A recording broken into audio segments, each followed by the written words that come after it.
بسم اللہ الرحمن الرحیم۔ السلام علیکم۔ غامدی صاحب کے ساتھ ہفتہ وار سوال و جواب کی براہ راست نشست کو لے کر ڈیلس امریکہ غامدی سینٹر سے حاضر خدمت ہیں۔ آغاز کرتے ہیں۔ غام صاحب بہت شکریہ آپ کے وقت کا، بڑی ہی مفصل گفتگو ہے اس سلسلے کی۔ آج یہ 14ویں قسط شروع کرنے جا رہے ہیں ہم آپ کے ساتھ۔ سیدنا علی اور امیر معاویہ کے مابین جو اختلافات، سیاسی کشمکش تھی، اس میں آپ کا زاویہ نظر کیا ہے؟ چاروں اہم سوالات زیر بحث آئے۔ آپ کی عنایت کو ضمنی اشکالات جو لوگوں کے ذہن میں اٹھتے ہیں ایک ایک کر کے وہ بھی آپ کے سامنے رکھ رہے ہیں۔ آج کی گفتگو کا آغاز میں اس سوال سے کروں گا کہ آپ نے اس پوری گفتگو میں دونوں فریقین کی جگہ کھڑے ہو کے جو ان کے مواقف تھے وہ بیان کرنے کی کوشش کی اور تاریخی معاملات کو سمجھنے کا ایک منفرد زاویہ بھی بتایا۔ سوال لوگوں کے ذہن میں یہ اٹھتا ہے کہ جب آپ یہ فرماتے ہیں کہ سیدنا عثمان کے عہد میں بغاوت ہوئی، کوفیوں نے، بصریوں نے بغاوت کی، اس کو بغاوت کہنے میں کوئی تردد تعامل نہیں ہے، تو سیدنا علی کی حکومت قائم ہو گئی امرہم شورا بینہم کے اصول کے تحت۔ جو کچھ وہاں حالات موجود تھے، ایک صوبے کے اندر ایک گورنر ہیں جو اس کو ماننے سے انکار کرتے ہیں، ان کا جو بھی موقف ہے وہ ذاتی حیثیت میں نہیں بلکہ سرکاری حیثیت میں ایک اختلاف کا اظہار کرتے ہیں، لوگوں کو بیعت لینے سے روکتے ہیں، اور پھر اس کے بعد اگر ہم یہ بھی مان لیں کہ سیدنا علی کی حکومت استبداد ہی پہ مبنی تھی، تب بھی ڈیفیکٹو بھی نہیں مانتے، بالفعل بھی نہیں مانتے، تو یہ سب کرنے کے بعد پھر اقدامات بھی ہوتے ہیں، جنگیں بھی ہوتی ہیں، تو اتنے کچھ کے بعد بھی یہ کہنے میں کیا تعامل ہے کہ ان کا یہ عمل، ان کا یہ اقدام بغاوت نہیں تھی؟ خون بہا، جنگیں ہوئیں، اقتدار کو تسلیم نہیں کیا گیا، سب کچھ ہوا، پھر بھی باغی کا اطلاق کیوں نہیں کیا جاتا؟ آخری ایک مثال کو سامنے رکھ کے کہ جب لوگوں نے زکوٰۃ دینے سے انکار کیا تو پھر سیدنا ابوبکر نے ان لوگوں کو باغی ہی قرار دیا تھا نا، وہ تو ایک معاملے میں کھڑے ہو گئے تھے، تو یہاں پر بغاوت کا ارتکاب کیوں نہیں ہوتا؟ آپ کے یہ سوالات تو یہ صاف معلوم ہوتا ہے کہ ختم نہیں ہوں گے، لیکن جہاں تک میری قوت ہے میں اپنا موقف بیان کرنے کی صحیح کروں گا۔ سب سے پہلے یہ سمجھ لیجئے کہ کسی حکومت کے معاملے میں نے بڑی وضاحت سے بتایا ہے کہ جب آپ یہ کہیں گے کہ اس کے خلاف اٹھنے والے بغاوت کا ارتکاب کر رہے ہیں تو خود اس حکومت کے انعقاد کو یا ڈیجورو ہونا چاہیے یا ڈیفیکٹو ہونا چاہیے۔ سیدنا ابوبکر صدیق رضی اللہ عنہ کی آپ نے مثال دی۔ میں یہ بتا چکا ہوں کہ اللہ کے آخری پیغمبر نے بنیادی فیصلہ فرمایا، اور وہ فیصلہ یہ تھا کہ اس وقت دو جماعتیں ہیں، ایک انصار کی جماعت ہے، ایک مہاجرین قریش کی جماعت ہے۔ اس میں مہاجرین قریش کو میرے بعد اقتدار منتقل ہو جائے گا۔ اس فیصلے کے تحت سقیفہ میں سیدنا عمر نے ان کا نام پیش کیا، اگلے دن مسجد میں آئے، آزادانہ ماحول میں لوگوں نے سیدنا عمر کے اس فیصلے کو قبول کیا، اور وہ ساری قیادت جو رسالت مآب صلی اللہ علیہ وسلم کی دعوت کے نتیجے میں پیدا ہو گئی تھی، خواہ وہ انصار کی قیادت تھی یا وہ مہاجرین قریش کی قیادت تھی، سب نے ان کے اس انتخاب کو قبول کیا۔ ایک دو مخالفت کی اگر آوازیں اٹھیں بھی تو زیادہ سے زیادہ آپ یہ کہہ سکتے ہیں کہ اکثریت، اور بہت بڑی اکثریت، بہرحال اس پر پوری طرح متفق تھی، اگرچہ ایک اقلیت کو یا چند لوگوں کو اس سے اختلاف بھی تھا۔ یہ دستوری روایت ہے جس کے مطابق ان کا انتخاب ہوا ہے، تو اس وجہ سے اس انتخاب پر تو کوئی انگلی نہیں دھر سکتا۔ یہ آخری درجے میں وہی دستور جو اسلام نے اصول میں قائم کر دیا، اور وہی دستور کہ جو رسالت مآب صلی اللہ علیہ وسلم کی دعوت کے نتیجے میں ایک روایت بن سکتا تھا، اس کے مطابق قائم ہوئی ہے۔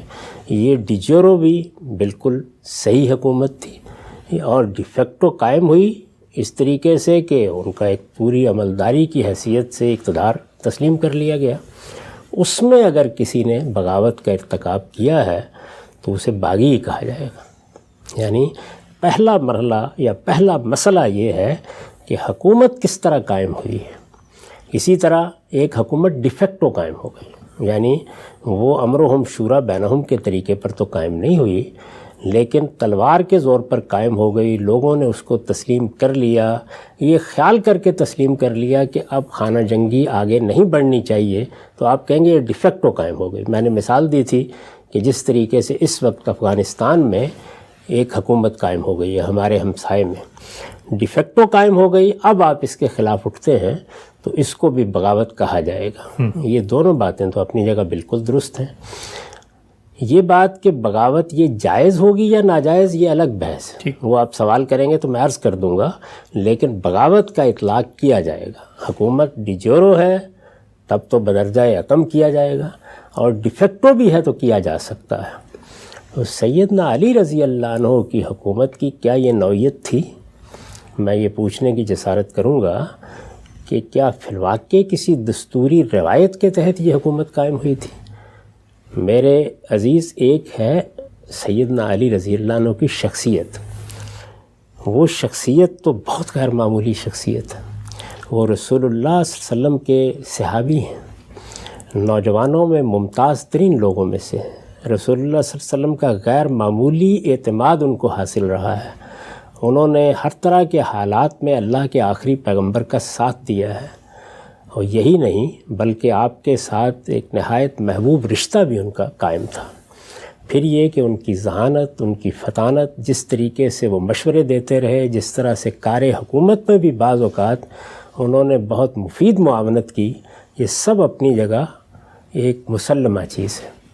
اگر اہلیت زیر بحث ہے تو پھر تو دو رائے نہیں ہو سکتی، یعنی جس وقت ان کو اقتدار ملا اس وقت کے جتنے حالات ہمارے علم میں ہیں، اگر کوئی آدمی ہم سے یہ پوچھے کہ کیا اس وقت وہ اس کی اہلیت رکھتے تھے کہ ان کے سر پر یہ تاج رکھا جائے، تو بغیر تردد کے جواب دیا جائے گا کہ یقیناً یہ اہلیت رکھتے تھے۔ لیکن اہلیت ایک اور چیز ہے، اور کسی حکومت کا دستوری لحاظ سے قائم ہونا ایک بالکل دوسری چیز ہے۔ اچھا، یہ دو الگ الگ چیزیں، یعنی ہمارے ملک میں کوئی ایسا شخص ہو سکتا ہے آخری درجے میں متقی ہو، آخری درجے میں پرہیزگار ہو، اس کے بارے میں ہم پورے اطمینان کے ساتھ کہہ سکیں کہ تدبیر میں، سیاست میں اس کا کوئی مثیل اس وقت موجود نہیں ہے، یہ سب ہو سکتا ہے۔ لیکن حکومت کے منصب پر وہ اگر آ کے بیٹھ جائے گا تو یہ سوال پیدا ہوگا نا کہ کس طریقے سے آیا ہے، یعنی کیا فوج میں سے آ کے اس نے قبضہ کر لیا ہے، یا اس ریاست پاکستان میں جو ایک دستور ہے اس کے تحت اس نے حکومت سنبھالی ہے؟ یہ سوال تو پیدا ہوگا نا۔ جو حکومت میں ایک چیز ہے کسی شخصیت کا اس کی اہلیت رکھنا، اس لحاظ سے تو خلافت راشدہ کے جو معیارات ہمارے سامنے ہیں وہ آخری درجے میں اس پر پورے اترتے تھے، ٹھیک، لیکن دستوری روایت کیا تھی جس کے تحت ان کا انتخاب ہوا؟ یہ بتانا چاہیے نا۔ دو چیزیں آپ کہہ سکتے ہیں، ایک یہ کہ رسول اللہ صلی اللہ علیہ وسلم نے اپنے بعد جو فیصلہ کیا تھا، ایک قضیے کا فیصلہ، اور وہ یہ کہ انصار اور مہاجرین قریش میں سے قریش کو اقتدار منتقل ہو جائے گا۔ تو آپ اسی چیز کو مان لیں کہ یہ فرمان ان کے زمانے میں بھی مؤثر تھا، یعنی ابھی قریش کی وہ حیثیت موجود تھی یا قائم تھی، مسلمانوں کی پوری جمعیت میں وہی اکثریت رکھتے تھے، یہ مان لیں۔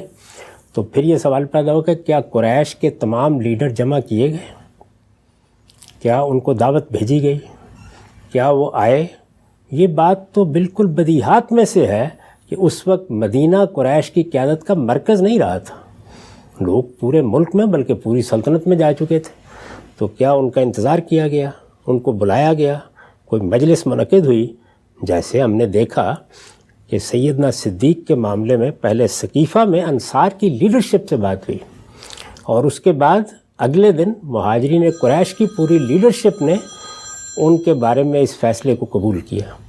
ہم سیدنا عمر کے بارے میں دیکھ چکے، اور میں بتا چکا آپ کو کہ سیدنا صدیق نے تمام قریش کی اور انصار کی لیڈرشپ سے بات کی، اپنی رائے پیش کی، اور ان میں سے ہر شخص نے اپنی رائے دی، اور اس کے بعد فیصلہ ہوا۔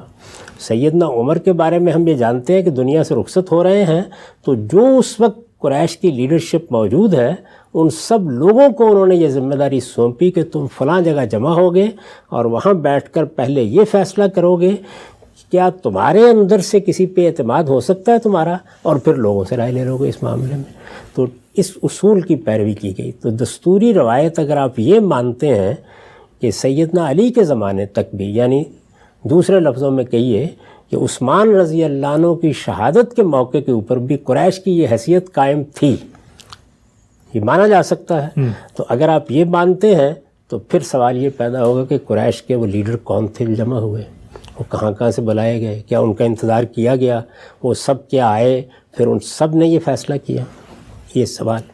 دوسری صورت قبول کر لیں، دوسری صورت یہ ہے کہ قریش کیا، اب تو ایک پوری سلطنت میں لاکھوں لوگ مسلمان ہو چکے تھے، تو پھر ظاہر ہے کہ یہ مسئلہ سامنے آئے گا جس کی میں بڑی توضیح کر چکا کہ ان کے نمائندگان کہاں تھے۔ پھر تو یہ ہونا چاہیے تھا نا کہ اگر اتنی بڑی سلطنت میں لوگ موجود ہیں تو ان سب کے نمائندوں کو بلایا جائے۔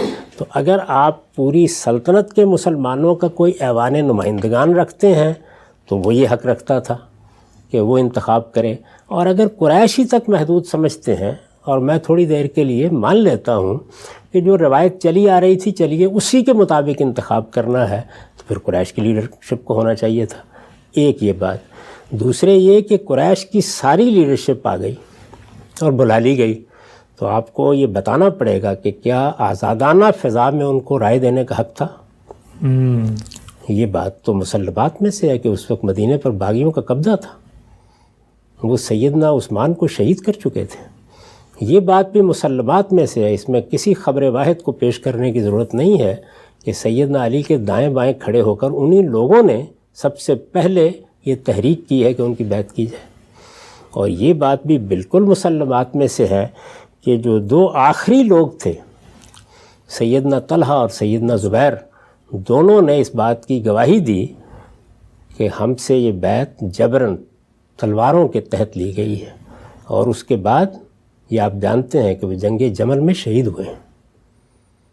اور ام المومنین سیدہ عائشہ اسی مطالبے کو لے کر نکلی ہیں جو مطالبہ بعد میں معاویہ رضی اللہ عنہ نے اختیار کیے۔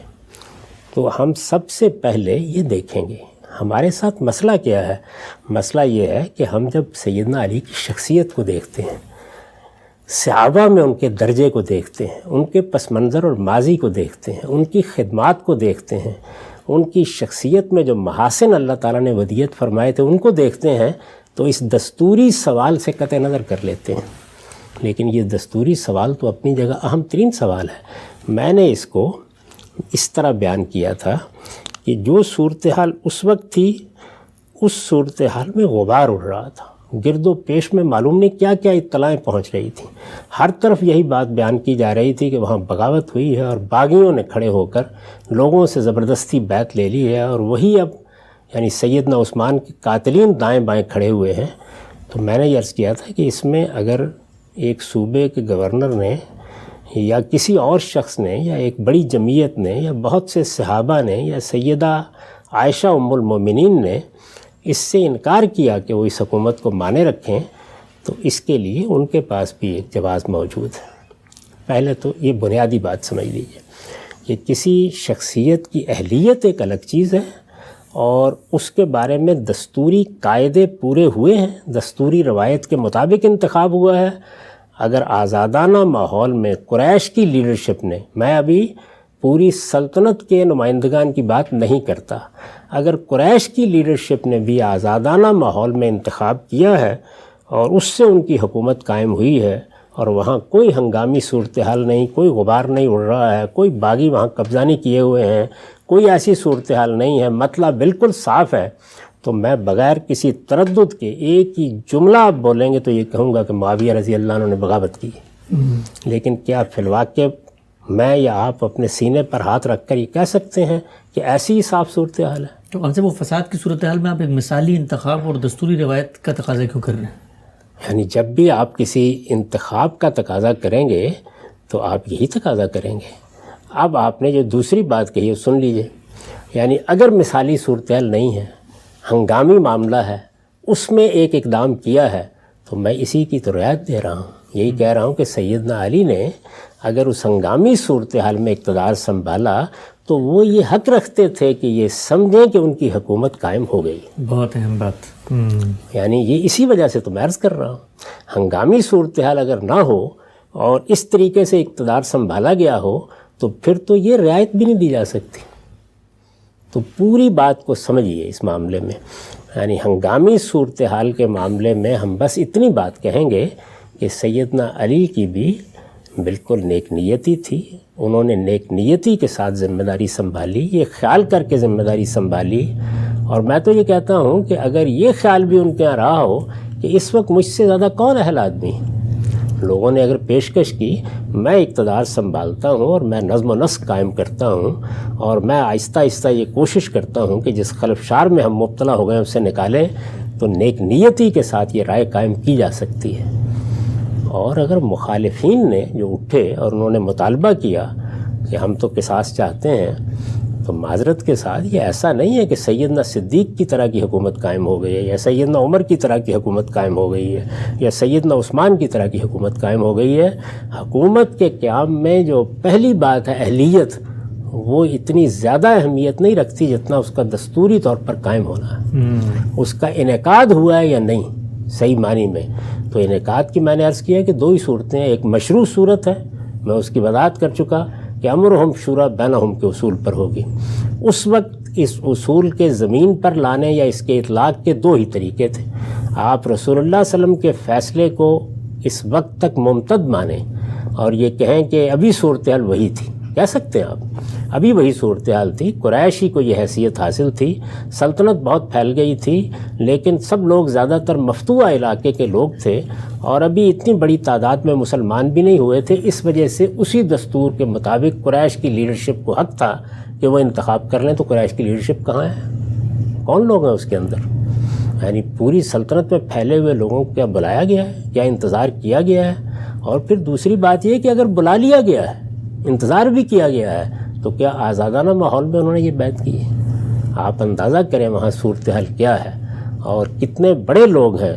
سیدنا طلحہ اور سیدنا زبیر کیا کہہ رہے ہیں وہ اس معاملے میں، اور ام المومنین سیدہ عائشہ کا نکلنا کوئی معمولی بات ہے؟ آپ کے خیال کے مطابق وہ بھی کیا اقتدار حاصل کرنے کے لیے نکلی تھی؟ فی الواقع صورتحال ایسی تھی، اسی طرح غبار اڑ رہا تھا، ایسا ہی گرد و غبار تھا جس کے اندر ہر چیز دھندلا گئی تھی. اس میں بڑی نیک نیتی کے ساتھ لوگ ایک رائے قائم کر رہے ہیں. تو جب تک کسی حکومت کا انعقاد نہ ہو جائے، یعنی دونوں صورتوں میں، اس وقت تک اگر کوئی اس کو نہیں مانتا، کہتا ہے کہ میں اس حکومت کو قبول نہیں کرتا، تو اس کو مجرم کیسے قرار دیا جا سکتا؟ انعقاد کے موقع کے اوپر وہ اپنا اختلاف ظاہر کر رہا ہے یا انعقاد کو قبول نہیں کر رہا. انعقاد ہو گیا، حکومت کو مان لیا گیا، اس زمانے کی روایت کے لحاظ سے اس کی بیعت ہو گئی، اب آپ اس کے خلاف اٹھتے ہیں تو یہ بغاوت ہے. تو بغاوت کا اطلاق ہی نہیں ہوتا سیدنا معاویہ کے اقدام پر یا سیدہ ام المومنین عائشہ کے اقدام پر. بغاوت کا اطلاق بالکل نہیں کیا جا سکتا. لہٰذا الفئہ الباغیہ یا باغی گروہ سے بغیر کسی نزاع کے ایک ہی گروہ مراد ہے، اور وہ لوگ ہیں کہ جنہوں نے بصرہ سے اور کوفہ سے اور مصر سے آ کر بغاوت کی مدینہ میں عثمان رضی اللہ عنہ کے خلاف، یعنی ایک ایسے خلیفہ کے خلاف جس کی حکومت ٹھیک دستوری روایت کے مطابق قائم ہوئی تھی، جس میں ادنیٰ تردد بھی کسی کو نہیں تھا. اس کی حکومت کے خلاف بغاوت کی، اور پھر یہاں تک نوبت پہنچ گئی کہ ان کے گھر میں داخل ہو کے ان کو شہید کر دیا گیا. یہ انسانی تاریخ میں جو آخری درجے کے ظلم ہو سکے ہیں ان میں سے ہے. اور اس شخص کو شہید کر دیا گیا کہ جو اس نازک صورتحال میں بھی یہ کہتا ہے کہ میں یہ پسند نہیں کروں گا کہ اپنی ذات کے لیے میں مدینے میں خون بہاؤں، اس مقام پر کھڑا ہے. تو ایسی غیر معمولی شخصیت کے خلاف یہ اقدام ہوا. یہ لوگ ہیں کہ جو الفئہ الباغیہ ہیں، اور یہی در حقیقت پھر سارے فساد کا باعث بنے ہیں. جو لوگ عربی زبان سے واقف ہیں وہ یہ جانتے ہیں کہ اس میں فعل سبب فعل کے معنی میں استعمال ہوتے ہیں. انہی کے بارے میں یہ کہا گیا ہے کہ یہ گروہ ہے کہ جو اس کا باعث بنے گا کہ پھر عمار بھی دنیا سے رخصت ہوں اور بھی بہت سے صحابہ دنیا سے رخصت ہوں. تو پہلے اس بات کو اصول میں سمجھ لیجئے کہ بغاوت کا لفظ کسی فرد یا گروہ کے بارے میں اس وقت بولا جائے گا جب ایک حکومت کا انعقاد آپ ثابت کر دیں گے. تو انعقاد ہو گیا، اور انعقاد دونوں صورتوں میں نے مان لیا اس بات کو کہ اگر وہ تلوار کے زور پر بھی ہو گیا ہے تو چلیے سب لوگوں نے مان لیا ہے، تو اب امن و امان کے پیش نظر یہ کہا جائے کہ بغاوت نہیں ہونی چاہیے. لیکن یہاں تو ڈی جیورو یعنی ایک قانونی حکومت، دستوری حکومت جیسے قائم ہونی چاہیے، اس کی کوئی بنیاد قائم نہیں ہوتی. اہلیت میں کوئی شبہ ہی نہیں ہے. اس میں کیا شک ہے کہ وہ اپنی صفات اور اپنے محاسن کے لحاظ سے ایک خلیفہ راشد تھے. ٹھیک. اب جب آخری مختصر سوال، آپ کے اپنے اصول کے مطابق ایک چیز ذہن میں آتی ہے جس وقت سیدنا معاویہ نے یزید کا انتخاب کیا تو آپ نے کافی تفصیل سے بتایا تھا ان کا یہ اقدام، اس وقت کوئی عوام نمائندگان نہیں، اتنی بڑی سلطنت میں طریقہ کیا ہوگا لینے کا، وہ نظام بھی برسوں بعد بنا۔ سوال میرا یہ ہے کہ سیدنا علی کے دور میں ہم اس امکان کو کیوں نہیں مانتے کہ وہاں پر تمام ملک کے اندر رائے لینا ممکن نہیں تھا، اور یہاں نیوسنس، فساد اور ایک ایجیٹیشن کی فضا تھی، اس میں ان کا یہ کیوں نہیں احسان ہے کہ انہوں نے آگے بڑھ کے حکومت سنبھالی اور فساد کا خاتمہ کیا؟ تو ہونا تو یہ چاہیے تھا کہ ہم کہیں کہ جی ان کا احسان ہے، وہ محسن ہے کہ انہوں نے خلافت کے منصب کو سنبھال لیا، فساد ہر طرف ہے، اور باقی لوگوں کو ان کی بیعت کر کے معاملات کو آگے بڑھانا چاہیے تھا۔ فساد ہرگز ہر طرف نہیں تھا، فساد صرف مدینہ میں تھا، اور اگر انہوں نے یہ سنبھال لیا تو میں تو یہ تسلیم کرتا ہوں کہ نیک نیتی سے سنبھالا، یہ سمجھ کر سنبھالا کہ اس وقت میں ہی ایک ایسا شخص ہوں جس کے اوپر یہ اعتماد ہو جائے گا۔ ظاہر ہے کہ یہ ان کا فہم تھا اپنے بارے میں، اور میں نے ایک دفعہ بھی یہ نہیں کہا کہ انہوں نے کوئی بدنیتی اختیار کی، خدا نخواستہ، یا ان کے پیش نظر کوئی اقتدار کی طلب تھی کہ وہ آگے بڑھ گئے۔ اپنی طرف سے اس وقت کی صورتحال کا جائزہ لے کر انہوں نے ایک اقدام کیا، تو اس کی رعایت ملے گی نا ان کو۔ یعنی جس طریقے سے آپ کسی موقع کا جائزہ لیتے ہیں تو آپ یہ کہتے ہیں کہ اس کا باعث، اگرچہ دستوری روایت کی پیروی نہیں ہوئی لیکن اس کا باعث یہ چیز بنی، یہی خطبہ سیدنا عمر نے دیا، اور انہوں نے یہ کہا ہے بخاری میں کہ کوئی شخص اس اقدام کو نظیر نہ بنائے۔ لیکن اس میں ایک بہت خوبصورت جملہ ہے، انہوں نے کہا کہ میں نے اس وقت ان کا نام پیش کیا، ایک تو شخصیت ایسی ہے کہ تقطع العناق ہے، دوسرے یہ کہ اگلے دن لوگوں نے میرے اس فیصلے کو یا میری اس رائے کو قبول کر لیا، اور اللہ تعالیٰ نے ہمیں فتنے سے محفوظ رکھا۔ یہاں یہ نہیں ہوا، ایک ہنگامی صورتحال میں اقدام کیا گیا، نیک نیتی سے کیا گیا، لیکن اس کو وہ قبولیت حاصل نہیں ہو سکی، اور یہ قبولیت کتنے بڑے پیمانے کے اوپر حاصل نہیں ہوئی، وہ اس زمانے کی تاریخ پڑھ لیجئے، ادھر ادھر کی روایتوں کے بجائے جو چیزیں مسلمات کی حیثیت رکھتی ہیں انہیں کو دیکھ لیجئے، وہ کتنے لوگ تھے اور کتنی بڑی تعداد میں تھے جو سیدہ عائشہ کے ساتھ اکٹھے ہوئے ہیں، اور پھر وہ کتنے لوگ تھے اور کتنی بڑی تعداد تھے جو معاویہ رضی اللہ عنہ کے بارے میں حاصل ہوئے ہیں۔ اور پھر میں یہ بھی عرض کر دوں کہ مولانا سید ابواللہ صاحب مودودی نے جو یہ نقطہ ارشاد فرمایا ہے وہ میرے ممدوح و مخدوم ہے، اور کوئی شک نہیں کہ ہمارے دور کے جلیل القدر علماء میں سے ہیں۔ یہ نقطہ ارشاد فرمایا ہے کہ معاویہ رضی اللہ عنہ کا رشتہ عثمان سے تھا، ان کی گورنری کا کیا رشتہ تھا؟ بہت معذرت کے ساتھ معاویہ رضی اللہ عنہ کا رشتہ عثمان سے تھا، ان کی گورنری کا رشتہ مسلمانوں کے خلیفہ سے تھا۔ اس پر پھر کسی وقت بات کریں۔ ہمارا وقت یہاں پہ مکمل ہوتا ہے۔ سیدنا علی اور سیدنا امیر معاویہ کے مابین یہ ایک بہت بڑا سوال، ایک تاریخی کشمکش، سیاسی تنازعات، مسلم امت میں اس کے اتنے گہرے اثرات ہیں کہ آج تک فرقہ واریت کی بنیادیں ان اختلافات کو قرار دیا جاتا ہے۔ بہت اہم سوالات ضمنی ہم آپ سے پوچھ رہے ہیں، کچھ اور بھی اہم نقطے ہیں، مثلا یہ کہ کیا بنو امیہ نے جانتے بوجھتے صحابہ کی مشاورت سے آل محمد اور بنو ہاشم کو اقتدار سے دور رکھنے کی باقاعدہ کوئی اسکیم مرتب کی تھی؟ کچھ آراء ایسی بھی پیش کی جاتی ہیں، اور پورا بینیفٹ آف ڈاؤٹ جو دیا جاتا ہے قاتلین عثمان کے بارے میں، 19 سالہ دور اقتدار ہے سیدنا امیر معاویہ کا، ان کا کیا ہوا جس بنیاد پہ یہ سب چیزیں پیدا ہوئی تھیں؟ سارے سوالات ہم دوبارہ لے کے حاضر خدمت ہوں گے، اب تک آپ کے وقت کا بہت شکریہ۔ بہت شکریہ۔